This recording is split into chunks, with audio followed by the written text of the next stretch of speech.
നമസ്കാരം, കർമ്മ ന്യൂസിലേക്ക് സ്വാഗതം. രാജ്യത്തെ ഏറ്റവും പ്രധാനപ്പെട്ട ഒരു ദിവസമാണ് നാളെ. അയോധ്യയിലെ രാമക്ഷേത്രത്തിന്റെ പ്രാണപ്രതിഷ്ഠാ ചടങ്ങ്. അയോധ്യയിൽ മാത്രമല്ല, രാജ്യത്തെങ്ങും അതീവ സുരക്ഷിതത്വമായ അതീവ സുരക്ഷാ ജാഗ്രതയാണ് ഇപ്പോൾ കേന്ദ്ര സർക്കാർ പ്രഖ്യാപിച്ചിരിക്കുന്നത്.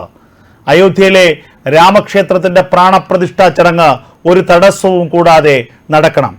ആ അയോധ്യയിലെ രാമക്ഷേത്രത്തിന്റെ പ്രാണപ്രതിഷ്ഠാ ചടങ്ങിനെതിരെ നടക്കുന്ന എല്ലാ സന്ദേശങ്ങളും അടക്കം കേന്ദ്ര സർക്കാർ പരിശോധിക്കുന്നുണ്ട്. കഴിഞ്ഞ ദിവസമാണ് കേന്ദ്ര വാർത്താ വിതരണ പ്രക്ഷേപണ മന്ത്രാലയം ചില മുന്നറിയിപ്പുകൾ നൽകിയത്. രാജ്യത്ത് പ്രവർത്തിക്കുന്ന മാധ്യമ സ്ഥാപനങ്ങൾ, TV ചാനലുകൾ, സോഷ്യൽ മീഡിയ ഉപയോഗിക്കുന്നവർ, യൂട്യൂബ് ചാനലുകളടക്കം രാജ്യത്തെ അഖണ്ഡതയ്ക്കും ഐക്യത്തിനും കോട്ടം തട്ടുന്ന ഒരു വാർത്തയും പ്രസിദ്ധീകരിക്കരുത്. ഏതെങ്കിലും മതവിഭാഗത്തിന്റെ വിശ്വാസ പ്രമാണങ്ങളിൽ കൈകടത്തിയുള്ള വാർത്തകൾ പ്രസിദ്ധീകരിക്കരുത്, പ്രചരിക്കരുത്. ഏതെങ്കിലും മതത്തിനെ ഇകഴ്ത്തിയുള്ള ഒരു വാർത്തകളും പ്രചരിക്കരുത്. ഏതെങ്കിലും മതത്തിനെ താഴ്ത്തിക്കെട്ടിയുള്ള ഒരു പ്രചരണവും ഉണ്ടാകരുത്. എന്നാൽ അയോധ്യയിലെ രാമക്ഷേത്രവുമായി ബന്ധപ്പെട്ട് ചില കുപ്രചരണങ്ങൾ ഇപ്പോഴും നടന്നുകൊണ്ടിരിക്കുകയാണ്. അതിൽ ഏറ്റവും പ്രധാനപ്പെട്ട ഒന്നിലേക്കാണ് പ്രേക്ഷകരുടെ വിരൽ ചൂണ്ടുന്നത്. SDP എന്ന രാഷ്ട്രീയ പാർട്ടി, അതായത് പോപ്പുലർ ഫ്രണ്ട് എന്ന രാജ്യത്തെ നിരോധിത സംഘടനയുടെ രാഷ്ട്രീയ മുഖം, ആ SDP നാളെ ജനുവരി മാസം 22-ാം തീയതി പ്രതിഷേധ ദിനമായി ആചരിക്കാൻ ആഹ്വാനം ചെയ്തിരിക്കുന്നു. അതിൽ പറയുന്ന കാരണങ്ങൾ ഇതാണ്. ബാബ്രി മസ്ജിദ് പൊളിച്ച് അവിടെ ക്ഷേത്രം നിർമ്മിച്ചത് വിശ്വാസമല്ല, BJPയുടെ രാഷ്ട്രീയ ആയുധമാണ്. പറയുന്നത് ആരെന്ന് ഓർക്കണം.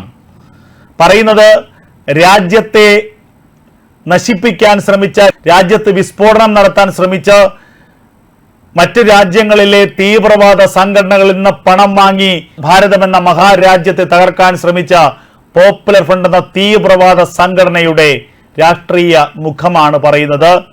ഇത് BJPയുടെ രാഷ്ട്രീയ ആയുധമാണ് എന്ന്. ഇവർ നടത്തുന്നത് സുപ്രീം കോടതിയുടെ ഉത്തരവിന്റെ ലംഘനമാണ്. ഇവിടെ ഓടുപൊളിച്ചല്ല ഈ വിധിയുമായി അവിടെ രാമക്ഷേത്രം നിർമ്മിച്ചത്. സുപ്രീം കോടതിയുടെ നിർണായകമായ വിധി പ്രസ്താവത്തിന്റെ അടിസ്ഥാനത്തിൽ, രാജ്യത്തെ പരമോന്നത നീതിപീഠത്തിന്റെ വിധിയുടെ അടിസ്ഥാനത്തിലാണ് അയോധ്യയിൽ രാമക്ഷേത്രം നിർമ്മിച്ചത്.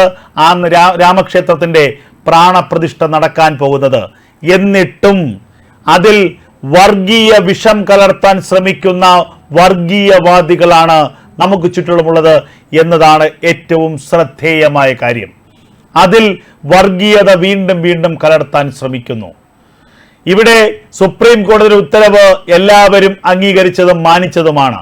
അയോധ്യയിലെ ബാബ്രി മസ്ജിദുമായി ബന്ധപ്പെട്ട മുസ്ലിം സംഘടനകളുടെ ഭാരവാഹികൾ ഐകകണ്ഠേന അംഗീകരിച്ചതാണ് ആ ഉത്തരവ്. അവർ സന്തോഷപൂർവ്വം അയോധ്യയിലെ രാമക്ഷേത്രത്തിന്റെ പ്രാണപ്രതിഷ്ഠാ ചടങ്ങിൽ പങ്കുകൊള്ളുകയും ചെയ്യുന്നു. അയോധ്യയിലെ മുസ്ലിങ്ങൾ ഒറ്റക്കെട്ടായി ആ ക്ഷേത്രത്തിന്റെ നിർമ്മാണ പ്രവർത്തനങ്ങളിൽ സഹകരിച്ചവരാണ്. എന്നാൽ ഇങ്ങു ദൂരെ കേരളത്തിലിരുന്നു കൊണ്ടാണ് ഈ വിധ്വംസക പ്രവർത്തനങ്ങൾക്ക് ചിലർ കോപ്പുകൂട്ടുന്നത്. ഇവിടെ രാജ്യത്തിന്റെ നീതിന്യായ വ്യവസ്ഥയെ തള്ളിപ്പറയുന്നു. രാജ്യത്തിന്റെ നീതിന്യായ വ്യവസ്ഥയിൽ വിശ്വാസമില്ല. സുപ്രീം കോടതി എന്ന പരമോന്നത നീതിപീഠത്തിന്റെ ഉത്തരവുകളെ തള്ളിക്കളയുന്നു.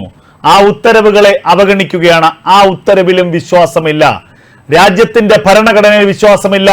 രാജ്യത്തിന്റെ ആ ഒത്തൊരുമയിലും ഐക്യത്തിലും അഖണ്ഡതയിലും വിശ്വാസമില്ല. അതുകൊണ്ടാണ് ഇത്തരം കുടില തന്ത്രങ്ങളിലൂടെ രാജ്യത്തിന്റെ സമാധാനവും ഐക്യവും തകർക്കാൻ ഇത്തരം നീചകൃത്യങ്ങൾ ഇവർ ചെയ്യുന്നത്. എന്തായിരുന്നു ഇവരുടെ പ്രശ്നം? ബാബ്രി മസ്ജിദ് പൊളിച്ച് ക്ഷേത്രം നിർമ്മിക്കുന്നു, അത് ഞങ്ങൾ അംഗീകരിക്കില്ല. ഇവർ അംഗീകരിക്കില്ല എന്ന് പറയാൻ ഇന്ത്യയിലെ നീതിന്യായ വ്യവസ്ഥ പൂർണ്ണമായും പറഞ്ഞൊരു കാര്യം അംഗീകരിക്കില്ല എന്ന് ഇന്ത്യയിലെ പൗരന്മാർക്ക് എങ്ങനെ പറയാൻ കഴിയും? ആ ചോദ്യത്തിന് മറുപടിയില്ല. ഈ പറയുന്നത് ആരാണ്? പറയുന്ന ആളുകളെ കുറിച്ച് കൂടിയാണ് നമ്മൾ ചിന്തിക്കേണ്ടത്. പറയുന്നത് പോപ്പുലർ ഫ്രണ്ട് ഓഫ് ഇന്ത്യ എന്ന ഇന്ത്യയിൽ നിരോധിക്കപ്പെട്ട ഒരു തീവ്രവാദ സംഘടനയുടെ രാഷ്ട്രീയ മുഖമാണ് പറയുന്നത്.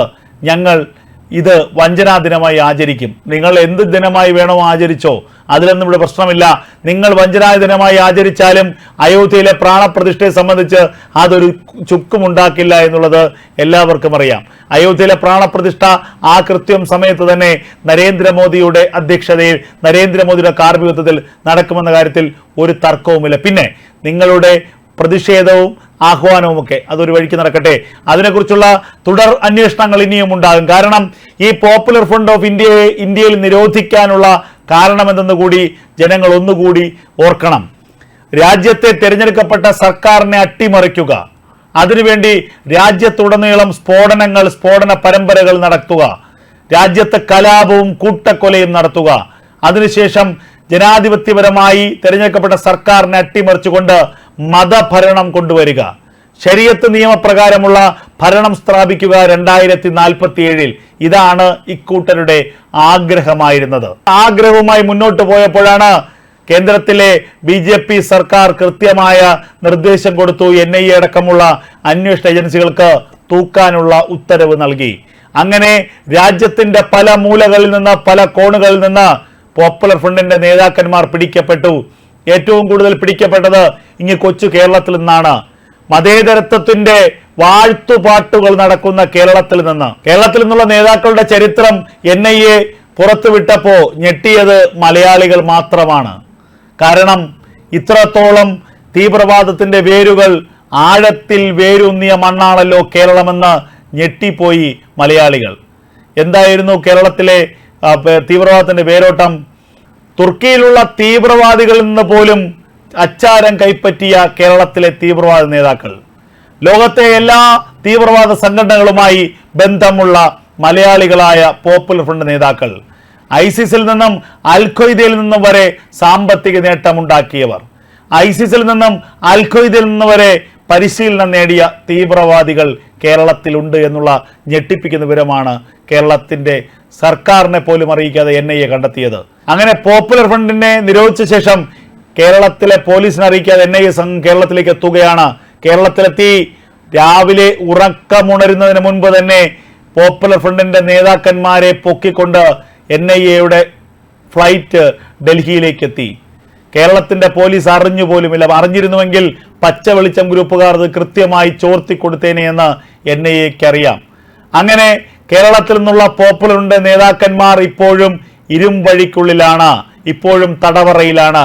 അവരിൽ നിന്ന് കിട്ടിയ വിവരങ്ങളുടെ അടിസ്ഥാനത്തിലാണ് 13 വർഷം ഒളിവിലായിരുന്ന ജോസഫ് മാഷിന്റെ കൈവെട്ട് കേസിലെ പ്രതി സവാദിനെ പിടികൂടിയത്. കണ്ണൂരിൽ CPMന്റെ കോട്ടയിൽ SDPIയുടെയും പോപ്പുലർ ഫ്രണ്ടിന്റെയും ശക്തി കേന്ദ്രങ്ങളിൽ 13 വർഷം ഒളിവിൽ കഴിഞ്ഞ സവാദിനെ പിടികൂടിയത് ഈ പോപ്പുലർ ഫ്രണ്ട് നേതാക്കളിൽ നിന്ന് കിട്ടിയ വിവരങ്ങളുടെ അടിസ്ഥാനത്തിലാണ്. അങ്ങനെ രാജ്യത്തെ ഏറ്റവും വലിയ തീവ്രവാദ സംഘടനയെന്ന് NIA കണ്ടെത്തിയ പോപ്പുലർ ഫ്രണ്ടിന്റെ രാഷ്ട്രീയ മുഖമായ SDPI ആണ് ഇപ്പോൾ പുതിയ നിലപാടുമായി രംഗത്ത് വന്നിരിക്കുന്നത്.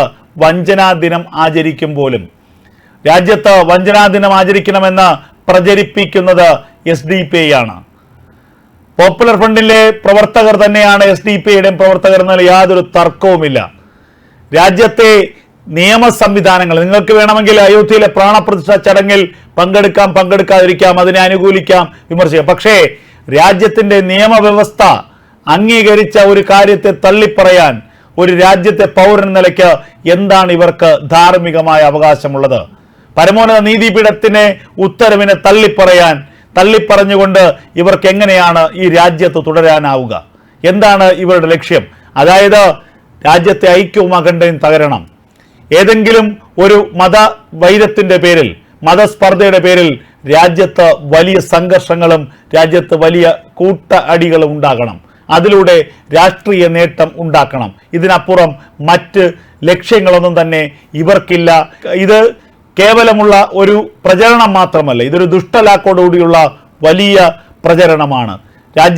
രാജ്യത്തിന്റെ അഖണ്ഡതയും ഐക്യവും ഊട്ടിയുറപ്പിക്കാൻ ഒരു ഭാഗത്ത് ഭരണാധികാരികൾ ശ്രമിക്കുമ്പോൾ ഇത്തരം പുഴുക്കുത്തുകൾ പലയിടങ്ങളിൽ നിന്ന് അതിനെ ഖണ്ഡിക്കാനുള്ള ശ്രമങ്ങൾ നടത്തിക്കൊണ്ടിരിക്കുന്നു എന്നുള്ളത് ഏറ്റവും ശ്രദ്ധേയമായ കാര്യമാണ്.